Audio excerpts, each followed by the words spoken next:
Hello everyone and welcome to another Once Upon a Book Club Advent unboxing. So the one I did before this, well, one life before this was young adult. This is going to be adult. So it'll be interesting to see if there's variations outside of just the books. I'm trying to see where the heck to open this. So, big old book. So what I can tell you is the book is the same. So this is a duplicate book. I will stick this in a little free library or take it to a thrift store so that someone can enjoy the short stories. So the book is the same between the adult and the young adult box. Okay, day number 1 here is stuck to day number 10, but I only want day number 1. And let's just open it up. Okay. This one is The Poet's House by Jean Thompson, and it is a hardback book.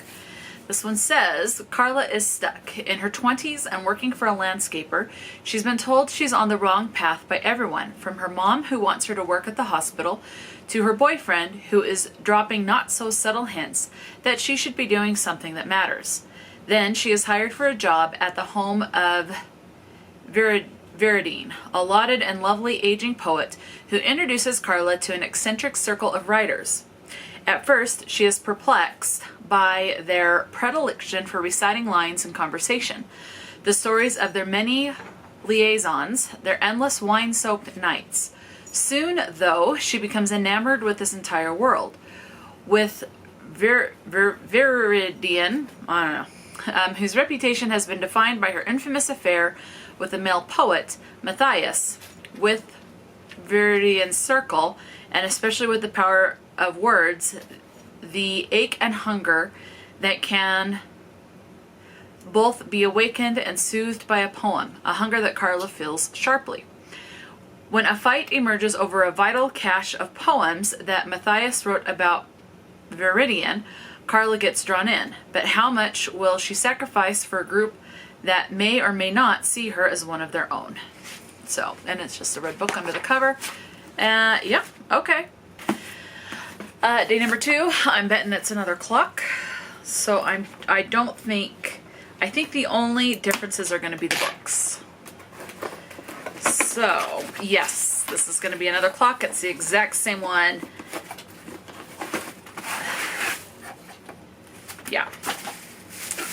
So it says, it is only with the heart that one can see clearly what is essential, What is essential is invisible to the eye. Again, no battery, and I think the card will say includes. Yeah, includes 1 AAA battery, which it does not. So someone dropped the ball, or they made an error.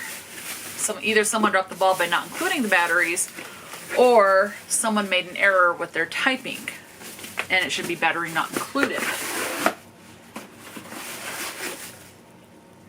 Yeah, it's not even in the box itself. So, day number 3, it's going to be these bookmarks again, which I am okay with these being duplicates because I will use these. Yep, they're the exact same as the one from the young adult box.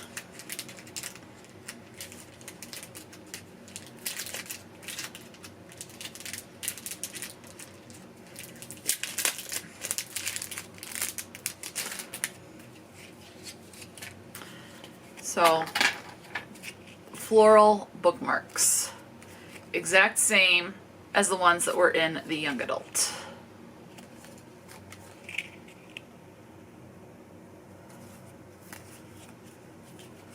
And it does say on here, and this is my own fault, I did not scroll down. It says, as usual, this year's box will feature 4 days where the wrapped gifts will be full-length published novels. However, this year we will be offering an adult version and a young adult version. Each version will include different novels on these 4 days. The other 8 days of gifts will be the same in both boxes. So please bear that in mind, that only the books are different in each box. I think that needs to be farther up in the description because people don't always read the description because they don't want to be spoiled. And there's nothing in here that I'm seeing that can spoil. But a lot of people that I have seen watch videos on purposefully don't look at descriptions. They look at something that it's like a description of what's in there. Like there's this one gal that I watch that does a lot of advent calendars, and she looks specifically for makeup and skincare to see if the box is more makeup or skincare type advent. And so I think that note needs to be higher up in there. That's my own critique, because there are people, and she is one of them, they don't read description because they don't want to spoil whatever's going to be in the box. They don't even risk looking at descriptions. And I am one of those people. So yeah, so at least we'll know. So day number 12, this is a blanket.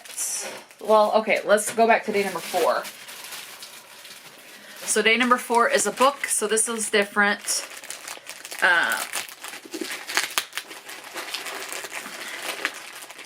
So it just needs an item like books, young adult versus adult, differences versus similarities. Something along the lines of at the top of the description or right underneath it, it needs to say items across both age categories will be the same, but books will be different. And each box comes with 4 books type of a situation. So it needs to be higher up so that, because some people just are like, oh, a book advent calendar, let's get it, and who cares what's in it, you know? So, okay, so the other book, and this has a note in here. Thanks for keeping this little library so neat. There's just a little note. Okay. Flying Solo by Linda Holmes. Smarting from her recently canceled wedding and about to turn 40, Laura Cecilian returns to her marine hometown of Calcasset to handle the estate of her great-aunt Dot, a spirited adventurer who lived to be 93. Alongside boxes of Polaroids and poetry, a mysterious wooden box shows up at the bottom of a cedar chest. Lori's curiosity is piqued, especially after she finds a love letter to the never-married Dot that ends with the line, and anyway, if you're ever desperate, there are always ducks, darling. Lori is told that the duck has no financial value, but after it disappears under suspicious circumstances, she feels compelled to figure out why anyone would steal a wooden duck, and why Dot kept it hidden away in the first place. Suddenly, Lori feels herself swept up in a righteous caper that has her negotiating with antiques dealers and con artists, going on after hours dates at the local library, and reconnecting with her oldest friend and her first love. Desperate to uncover her great-aunt's secrets, Lori must reckon with her own past and her future, and ultimately embrace her own vision of flying solo. So, there we go. Day number 5.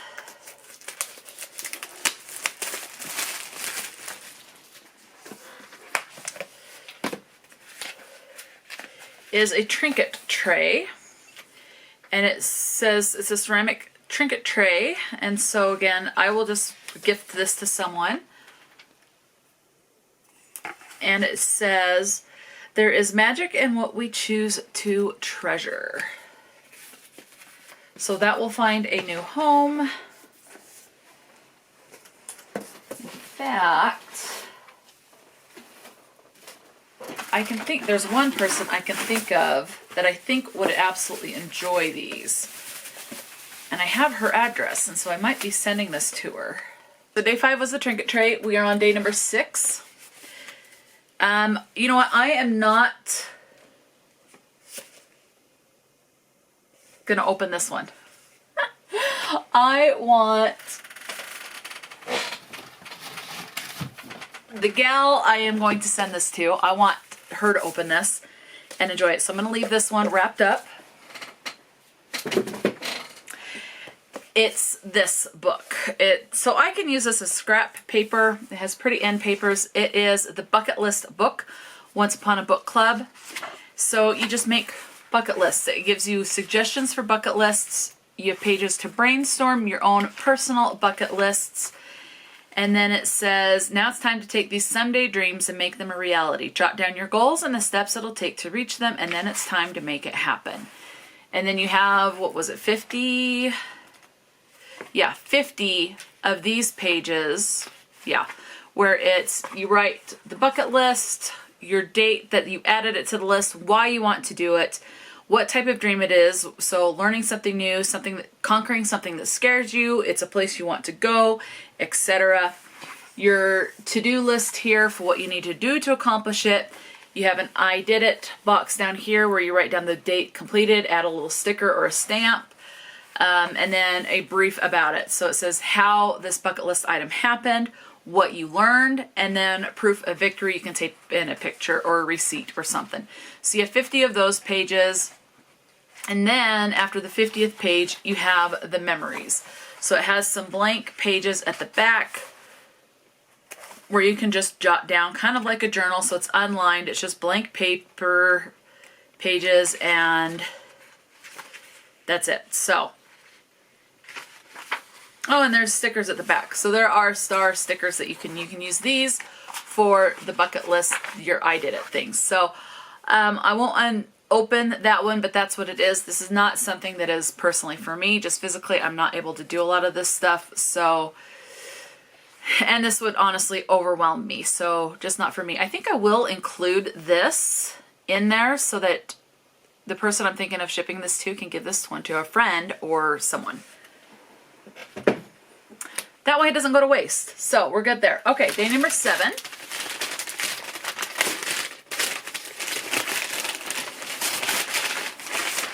Is Dead to Her by Sarah Pinbrough. However. So this says, marriage can be murder. Something old. Maurice's whirlwind affair with Jason Maddox catapulted her into the most elite circles. Old money, old ties, old secrets.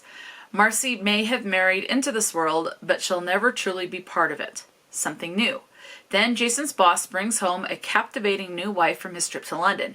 Young, attractive, reckless. Nobody can take their eyes off Keisha, including Maurice's husband. Something you can never, ever undo. Some people would kill for the life Marcy has. What will she do to keep it? Okay, day number 8. I'm going to let her unwrap this. I'm going to grab what I got for day number 8. So day number 8 that I will not be unwrapping, I'll show you, this came in the other one, is this Pride and Prejudice by Jane Austen. Really pretty cover there. Here's the spine. And this is not a book. It says, you must allow me to tell you how ardently I admire and love you. It's a jewelry box. So you can clip something in here. You've got these little things here, and little knobs there to stick stuff. Little pouches right there. So it's just a little jewelry box. So I can use this, and I'm sure the person I'm going to send this to can as well. So day number 9 is this little notepad. I've already scribbled on it because it does include a pen. It does include a white pen, so you can write on this black. So it says book review. You write your title, author, genre, the date, the read, your star rating, how you would rate the plot, the pacing, the writing style, the ending. You give each of those a star ratings, and there's a box for thoughts, major characters, and favorite moments, and then it is blank on the back. And it's just a notepad, and I'll show you that you can just tear off the page, do what you want with it. And it actually does have a little bit of sticky residue, so you can stick it somewhere in the book or whatever it is. And then it does include this pen with white ink again, so you can write on the back. You know what? These are things I will not be using, so I'm going to stick these in the box. I thought I could use these for scrap paper, which I can, but I think the person I want to send this to has some people in her life that maybe if she doesn't get a use out of this, someone can. So I don't want things to go to waste. I really don't. So I'm going to stick these in there so that someone else can use them. Okay. All right. So that was day number 9. Day number 10 is another book, and of course I'm keeping the books. I paid for this box out of my own pocket. I'm keeping the books. So, okay, day number 10 is going to be the final book. And I don't really know exactly what books she has other than what she wants, which are on her Amazon wish list. So, this one, this is going to be a historical fiction, looks like World War II. And it has a paper in here. Okay, so this has Where I Am From by, it's a little poem on here. But the book is The Stolen Lady. Oh, it does say World War II right on there. I didn't read the subtitle. I just saw the plane back here. It says a novel of World War II and the Mona Lisa. Let's see. France, 1939. At the dawn of World War II, Anne, I'm just going to say Anne, I don't know how to say the last name, Anne, a young activist employed at the Louvre, arrives home to find her brother missing. While Anne works to discover his whereabouts, refugees begin flooding into Paris and German artillery fire rattles the city. Once they reach the city, the Nazis will stop at nothing to get their hands on the Louvre's art collection. Anne is quickly sent to the Chateau of Chambord, where the Louvre's most precious artworks, including the Mona Lisa, are being transferred to ensure their safety. With the Germans hard on their heels, the Louvre staff frantically move the Mona Lisa and other treasures again and again in an elaborate game of hide and seek. As the threat to the masterpieces and her life grows closer, Anne also begins to learn the truth about her brother and the role he plays in this dangerous game. And then Florence, 1479. So we're going back in time. It says, house servant Bellina Sardi's future seems fixed when she accompanies her newly married mistress, Lisa, to her home across the Arno. Lisa's husband, a prosperous silk merchant, is aligned with the powerful Medici. His home filled with luxuries and treasures, but soon Bellina finds herself bewitched by a charismatic monk who has urged Florentines to rise up against the Medici and to empty their homes of the riches and jewels Bellina's new employer prizes. When Master Leonardo da Vinci is commissioned to paint a portrait of Lisa, Bellina finds herself tasked with hiding an impossible secret. When art and world collide, Leonardo da Vinci, his beautiful subject Lisa, and the portrait find themselves in the crosshairs of history. Now we're on day number 11. So that's back in the box. This is number 11. This is the one that I'm keeping from the box I got previously. And day number 11 is measuring cups. And these are really cute. So it's got like a ceramic bottom. And it's you have one cup and then there's a little thing to protect the ones on the inside. So they're just little measuring cups. It's got cursive around here like it's from a book. Then you have half of a cup, a third of a cup, and a quarter cup. So my booktube friend will get one of these. And I keep one. So we're going to have some matching stuff. And then day number 12 I also will not open, because I have mine right here. This is a fuzzy blanket. It is very soft. And this is The Snow Queen by Hans Christian Andersen. Yeah. And so it's got the Snow Queen, has the author's name on the bottom. So that's like the cover of the book. And then when you fold the blanket up, it's like it's got a spine right down the middle. And then this shows you what the back of the book would look like, which in this case is just snowflakes. And then the inside actually has 2 pages from the book. So that is the Once Upon a Book Club Advent calendar, in case you're interested in. If you're on the fence, now when I did see they still had these available, but just beware, whether you purchase the adult or the young adult box, the books are the things that are the only things that are different. So 4 things out of each box are different, but the actual items, so from the blanket to the measuring cups, etc., are all the same. So unless you want to spend double the price, but to only get 4 different items with the books, like I did anyway. But I'll send this off to the person I'm thinking of, and hopefully it will make her day. So yeah, anyway, let me know, did you get either of these out of any of the books that I mentioned? Did you read any of them, or books from any of the authors? Let me know your thoughts. Talk to me in the comment section below, and until next time, stay true to yourself and enjoy a good book, and I will talk to you later.